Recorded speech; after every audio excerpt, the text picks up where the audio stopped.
heart of Sahel. A unique rhythm exists in Africa, a cadence for setting space and time, a kind of complicity for putting order in chaos with improvised sounds. There are no palpable boundaries that segregate music from life or religion from daily life.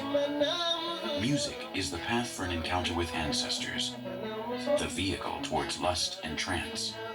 Africans use music to fight against illness. Music coordinates communal tasks and celebrates death. Music is the umbilical cord that unites man with the rest of the world.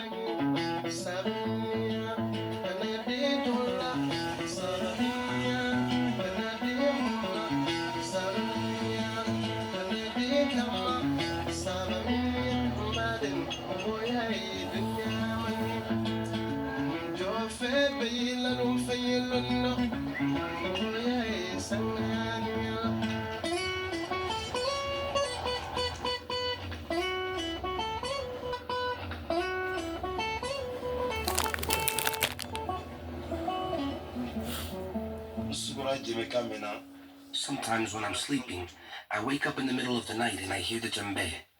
It is like a nightmare. I cannot do anything. The sound resounds in my head. I only hear an insistent sound.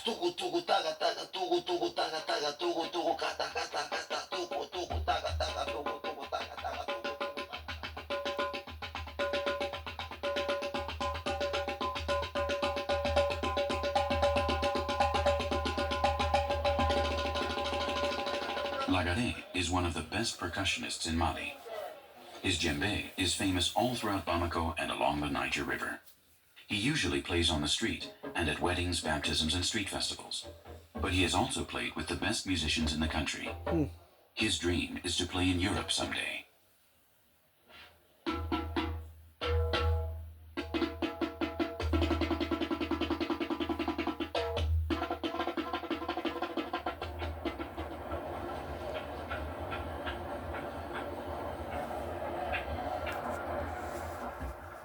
For centuries, Mali was known as the Empire of Gold, a territory full of mysteries because of the fabulous goods that traveled up and down its river, the Niger.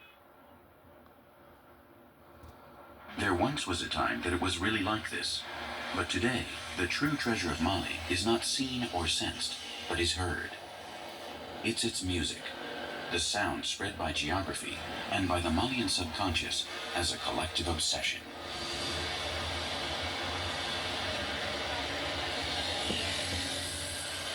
In Mali, the griots, the traditional jongleurs or minstrels, have always been a privileged class. Their work consisted in accompanying nobles while singing the great deeds of the family. They were men granted a mystical aura that did not work the land or practice any other profession except uplifting the spirit of the kingdom. Men dedicated to the art of sound and speech.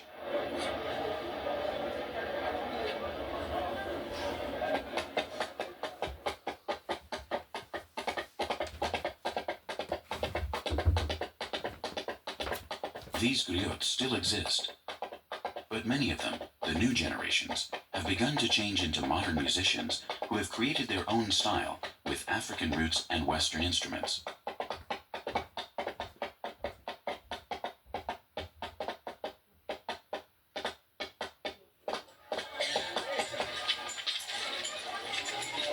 Salif Keita and Ali Farka Touré are the most renowned examples on an international level, but there are dozens, hundreds of musicians sprinkling the streets of Bamako and the villages throughout the country. Mali is a hotbed of rhythms, a feverish universe where life appears absurd, trivial, and crossbred.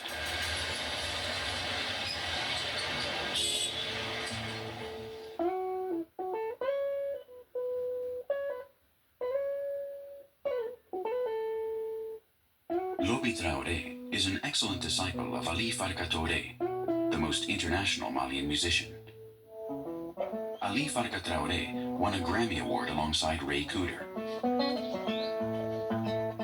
Together, Ali and Lobi have been the driving force of a musical style that mixes jazz with traditional Niger River rhythms.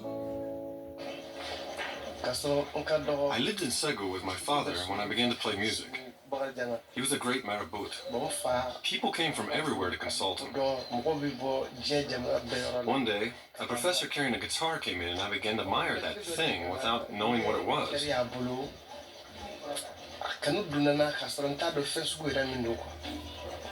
For years, I could not get the image of the professor and the guitar out of my mind. I began to frequent places in Segu where music was played, and one day, I sat in for the guy who played the maracas. The boss was so impressed that he asked me to join them, although my father didn't think it was a good idea. After playing the maracas, I changed over to the timbales and then the guitar.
My dream is to become the most popular musician in Africa and in Europe.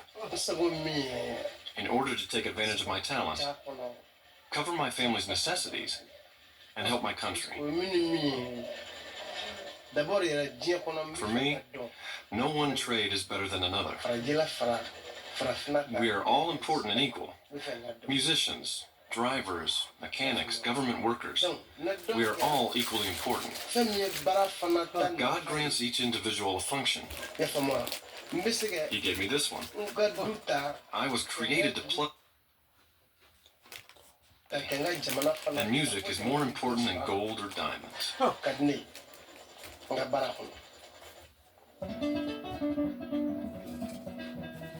Oumou Simayego is a great Malian musician, an artist whose songs reflect women's struggle for equal rights. She is a griot, one of the jongleurs who has evolved towards less conventional forms. In traditional music, women usually sing while men play the instruments. Despite evolution, this role distribution has been maintained up until today.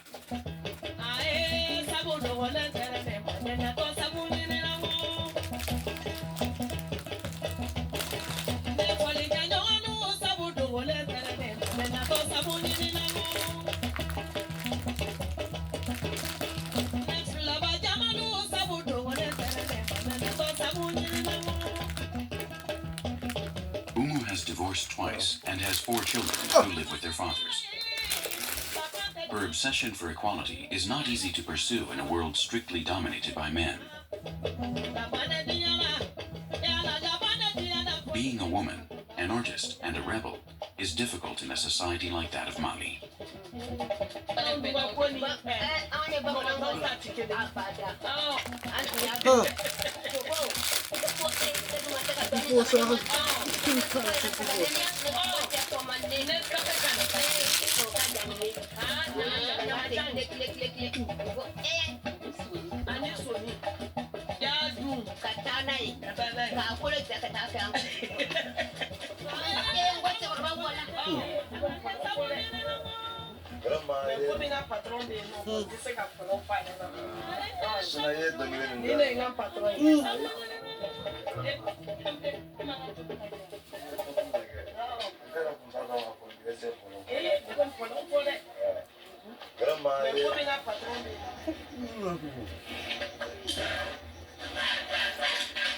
Lagare is the oldest of 3 brothers. His life revolves around only one obsession: to succeed in music and to travel to Europe. He knows that without his family, this dream could not become a reality. The family is the center of the African universe, an extended family which parents, children, nieces, nephews, and grandchildren all form a part of. In a tough city like Bamako, the family is the reassuring element of life for Lagare. At home, he will always have food to eat, a bed, and advice.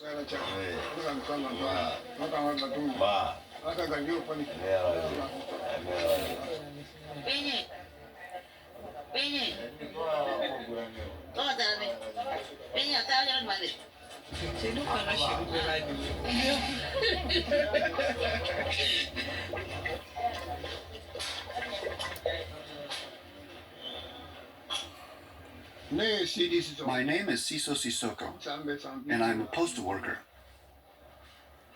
I began to work in 1943, although I've been retired for the last 20 years. I am 77 years old. My son Lagare was born in 1969. Times have changed. When I began to work, we lived better than today. With what I earned, I could cover my family's needs and save some money too. Today, with my pension and my 3 children's jobs, we can barely get by. I think it is a good idea that my son wants to go to Europe. There's no future here. But I've advised him to look at the conditions under which he is leaving. I also told him to stay in touch with the family, that he should not forget us, so that we can help him out in case of an emergency. And I told him to send us money. This is all I can say to him.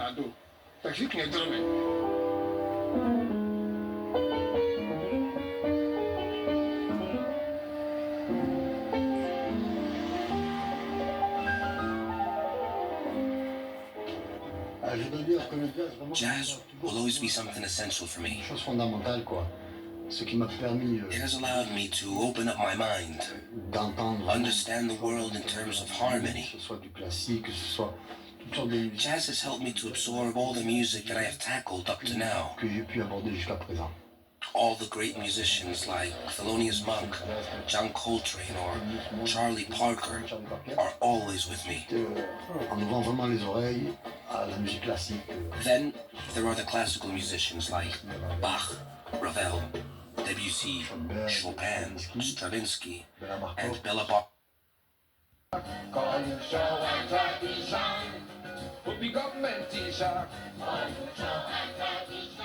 He was very, very strict about rehearsals, because to perfect any song or any art, you need to practice.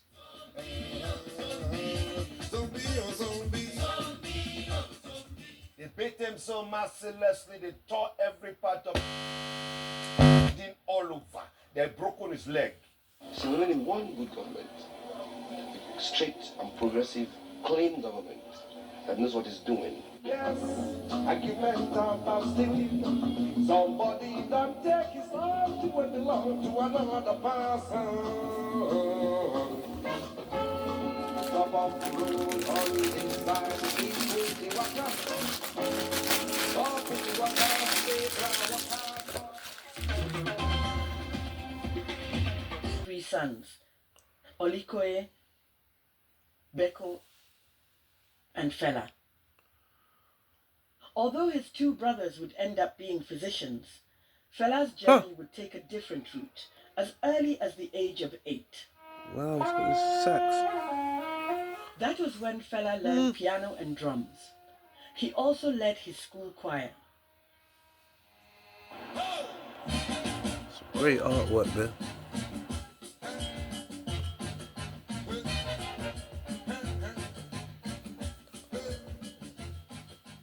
Close friend and artist Garyoku Lemi believes musical influence at home helped Fela chart his path. You know, his father had a secondary school he attended, and they had a piano in the house. So he was already playing piano in the house before he even went to university to study music in the UK. His mother also introduced Fela to activism and the spirit of Pan-Africanism. I remember Fela used to say how his mom used to take him to meetings. For example, his mom was an associate of Kwame Nkrumah of Ghana. And he mentioned how one time Nkrumah came to Nigeria on a ship, and the mom had to go and meet Nkrumah on the ship. And the mom took him along. He was in the meeting when the mom was meeting with Nkrumah. He was very young. These experiences would later shape the type of music that Fela would write.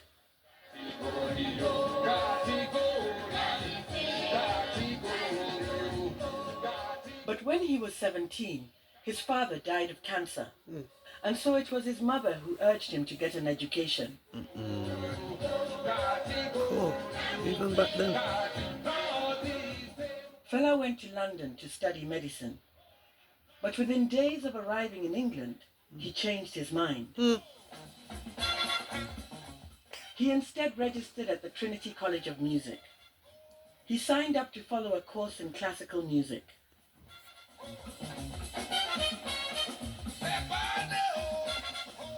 It hadn't been his prior intention, but on arriving in London, destiny took its course. My great-grandfather was a musician. He was a reverend. He actually composed a lot of the Yoruba Christian songs. So music has been in our bloodline from way back. It's Brazilian. And I think that might have influenced Fela as well. Just that he didn't go the Christian way, he just went the other way. Fela would spend the next 3 years at the Trinity College. While there, he formed a band called Kula Lobitos. With his skills in playing the trumpet, Fela would play a unique, inspiring sound dubbed High Life.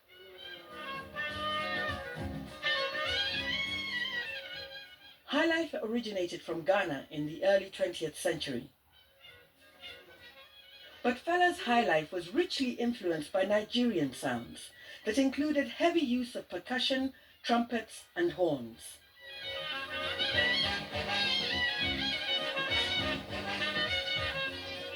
At a party in London, he met his first true love, a young Nigerian girl studying to become a secretary. 23-year-old Fela married Remilekun Taylor, who was just 20. Their first child, a daughter they named Yenny, soon followed. By the time Fela was finishing his studies in 1961, the Kula Lobitos had become one of London's most popular bands.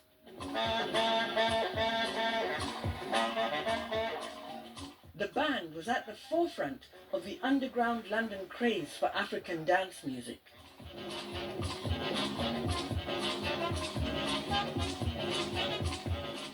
In 1962, Remilekun gave birth to their second child, a boy named Femi, who would grow up to become heir to his father's throne. I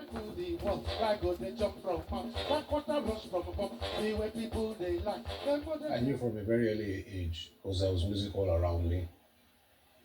It wasn't the conventional kind of father who would sit at home, do your homework, blah, blah, blah. It was more of a very happy person who just wanted to be outside, having a good time. In 1963, Fela and family returned to Nigeria where they welcomed their third child, a girl named Shola. Between parenting and adjusting to life in Nigeria, Fela played in a band and also worked as a producer at the Nigerian Broadcasting Corporation. But he missed being center stage, singing in front of a live audience.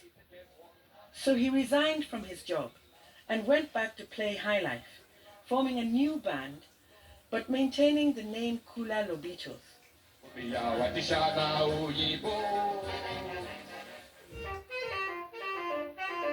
Tajuddin Olaleko remembers that transition led to a lifelong friendship with the music maestro. I met Fela early in 1965.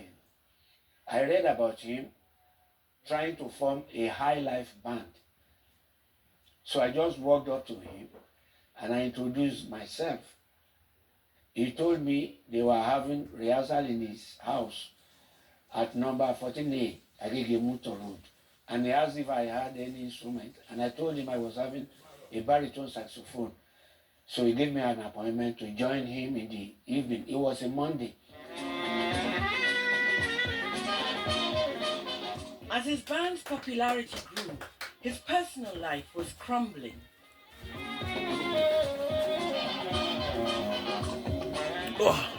His wife Remy could no longer stand what she termed as Fela's hectic life. The High Life star and Remy decided to live separately, although his children would still get a chance to spend time with their father. Do you think it would be okay if we speak about it? You're looking sad. We've done nothing wrong. He hasn't been found guilty. He's been accused.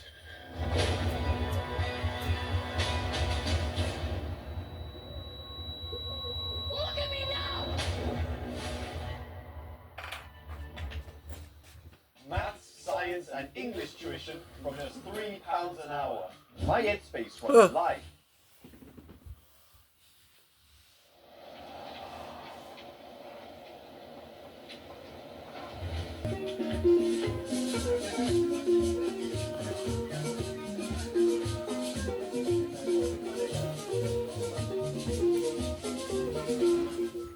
Music is the heart of Africa. Music is the path to encounter with ancestors. Africans use music to fight against illness. Music coordinates communal tasks and celebrates life. Music is the umbilical cord that unites Africa to the rest of the world.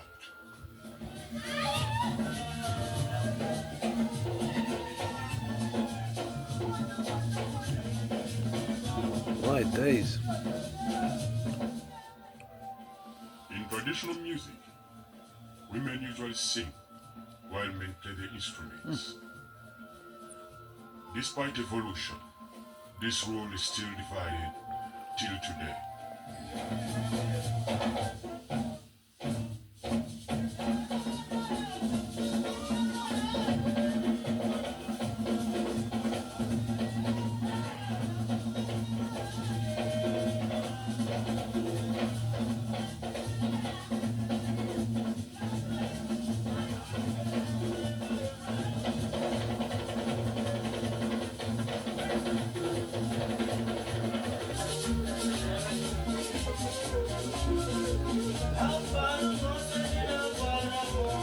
That man look healthy and glowing.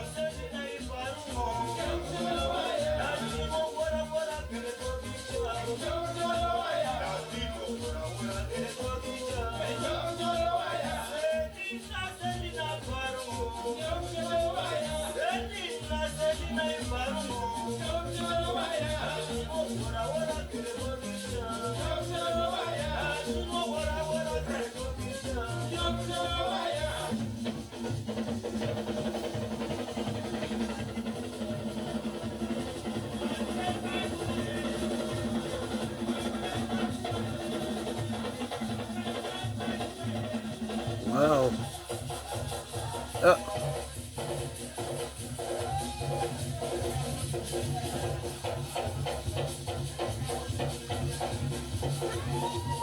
Oh dear.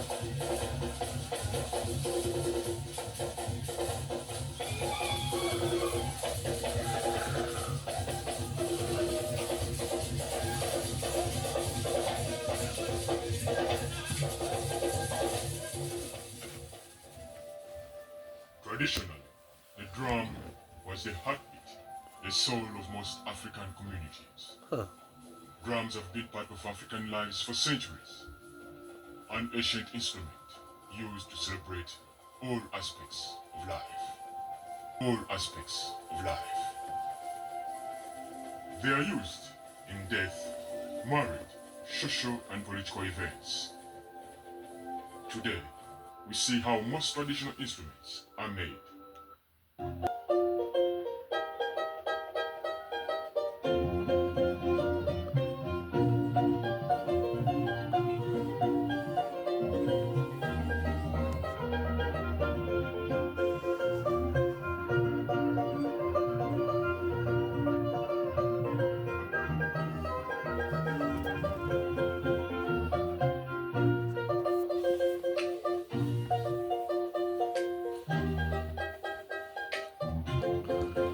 It's overtaking.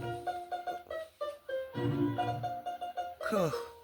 In order to find out how traditional instruments are made, It's dangerous, we man. have to travel to Kagamba Idodi, a district located in the eastern regions of Uganda, to meet Mr. Kaziba Charles, commonly known as Katonda Wembo, god of drums.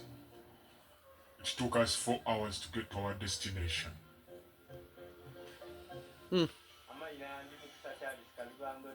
I'm called Mukisa Charles Kazibandote. I live in Kagamba Idudi. My job, I make traditional instruments, and that's my job. I learned how to do that job from my grandparents. I make traditional instruments like drums, xylophones, shakers, thumb pianos, among others. Adungu, endingidi, endongo, endere, ensasi, ebisense ebikira, byona buli kigema ku music nkikola. Omulimu guno ngumazeemu ebbanga lya myaka. I've done this job for 17 years now. Bwe mba ndikwenda okutandika okuweesa engoma, If I want to make a drum, I go and find a tree. I talk to its owner, and we negotiate the price. After buying the tree, I go get a machine and I cut it down. N'agula amafuta n'ajja n'agusala. Where's your gloves? Oh, the man there, though. What a boot. It's a bit for Africa.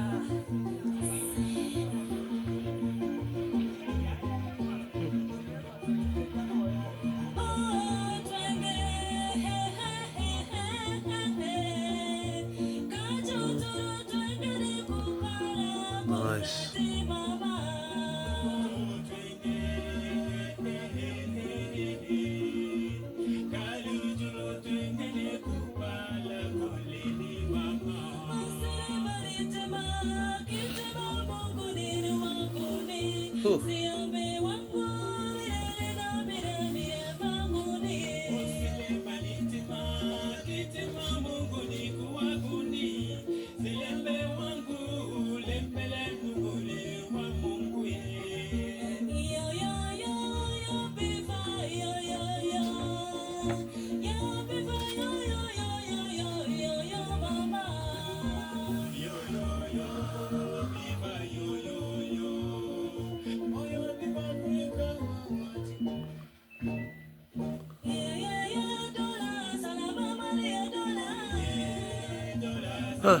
Local phone.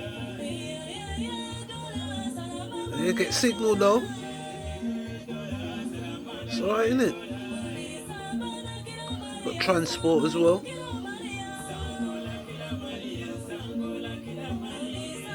Okay, this is the tree. Oh.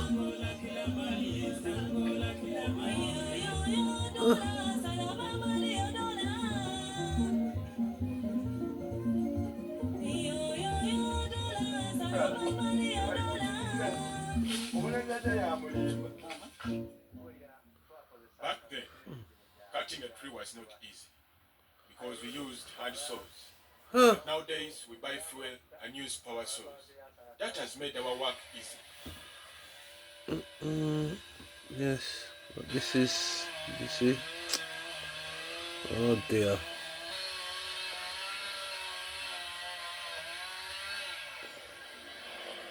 Oh my days. Oh. Back then, were made using mivule trees, commonly known as African teak. But since they are scarce, nowadays we use any tree to make the drums. African teak.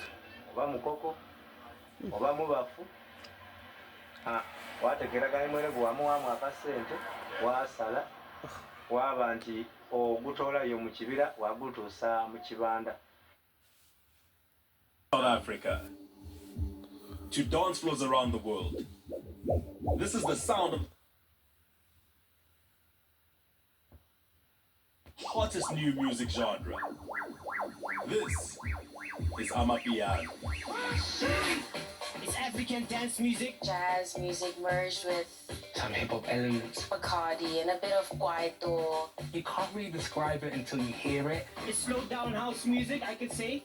And some soul with the keys. It's a spiritual thing, you know. And of course we can't forget the lock drum, a beautiful pumping sound. Amapiano is a sound that will take you to a place that you never thought you would see. When the world went into a lockdown, there was no other genre working as hard as Amapiano. I don't know if we've ever seen anything like this before, but this is the new wave now. An original sound from South Africa, and I'm proud of saying that.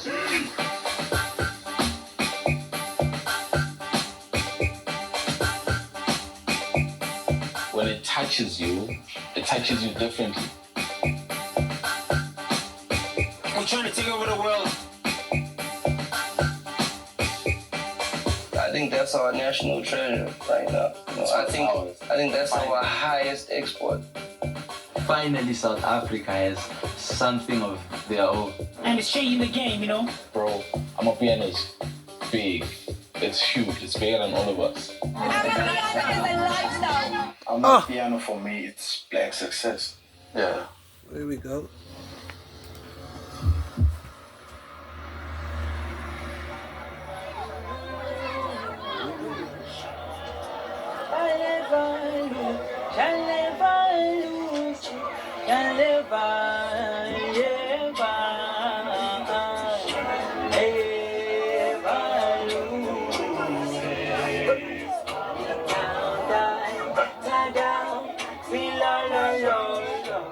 Soweto, this is home. This is what made Daliwanga become who he is today. Daliwanga began singing in his school choir, and now he's Amapiano's top vocalist. When we talk Amapiano, we are not only talking the music. Because for you to experience the music, you need to be where Amapiano is. The part of South Africa that I'm trying to bring to the world is the townships. Built out of apartheid segregated city planning, townships, also known as ikazi, are a melting pot of style, music, hustle, and culture. Mixed out of bedroom studios, Amapiano belongs to these streets.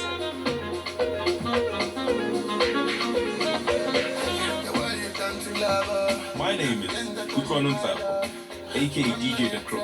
I've been pushing Amapiano on my radio shows since its early days. When young DJs from ikazi would send me tracks of a bass-heavy deep house, to me, it sounded like the future. DJ Stoki, aka the Superman of Soweto, was one of the first DJs to begin playing the sound. Give me for change. Ukuthi ngibe like us. Yonke into iqalela. So till now, usase like us. Usapusha on music. So ne connection, you understand?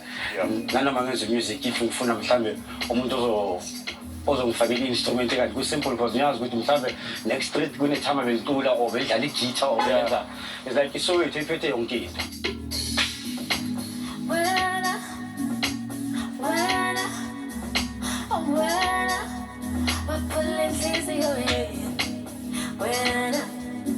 Translated in the Zulu language, Amapiano simply means the piano.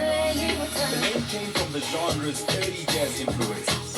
Sonically, it's a blend of many genres, along with kwaito, local house music that dominated the airwaves in the 90s. I remember that. Davido is the godfather of South African dance music. The legendary producer and Kwaito pioneer explained how it all started. Kwaito is the foundation of Amapiano. The guys who really influenced Amapiano, they started playing this deep house, you know what I'm saying, but at a slower pace. Do you understand? You know what I'm saying? Yeah. And then from there, they started now programming at a slower pace, the way Kwaito started. But with Amapiano, they flipped it and made the drum the bass and the bass the drum. Basically, the first, what actually changed everything is the log drum. The log drum. It's a raw bass line with a heavy kick drum effect. When you hear it, you know you're listening to Amapiano. In a studio session, I sat in with 3 of the sound's top producers. The log drum, it needs to be balanced. It's a bass, but at the same time you need to add a sub bass underneath just to give it that. So usually this is how it sounds.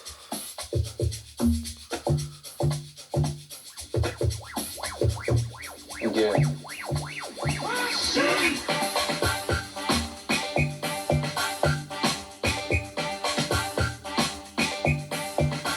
There's a phrase that says Amapiano is a lifestyle, and what does that phrase mean to you?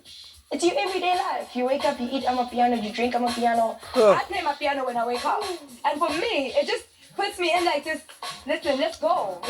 Anything is possible. It feels like a culture. It feels so like it's a vibe. It's about the fashion sense. The way you dress. Drip. Amapiano is about drip. If you ain't dripping, I don't know, like...